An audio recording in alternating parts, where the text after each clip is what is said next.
Chaos at the southern border as up to 1 million people look to cross into the U.S. as Title 42 expires. While border agents expect a major rush when the COVID-related expulsion policy ends May 11th, the influx along the border has already begun.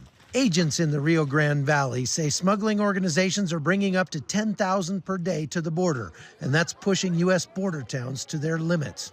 Here in El Paso, Texas, officials declared a state of emergency May 1st.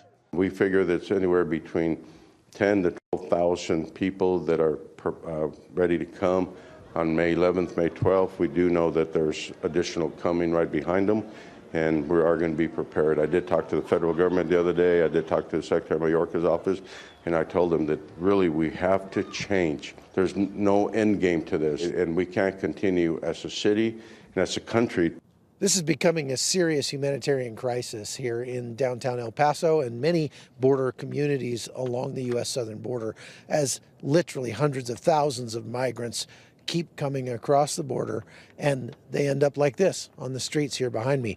Border Patrol agents are going around and passing out these flyers that encourage them to turn themselves in. And Secretary Mayorkas was here just a few days ago touting his new plan to fix this problem. But somehow that plan doesn't include fewer people coming to the United States. It just includes pre-approving them outside the U.S. and then flying them directly into the heartland of America. We are reaching the people where they are. It is not only our security obligation, it is our humanitarian responsibility to cut the smugglers out, and that is indeed what we are doing. We are building pathways. The hope is that as more people take advantage of these pathways, fewer will overwhelm the border. The pipeline of people surging north through Mexico, though, are unlikely to just go back home. Even those migrants arriving in the U.S. are finding things tougher than expected. More than 2,000 migrants now live on the streets in a few square blocks around the Sacred Heart Catholic Church here in El Paso.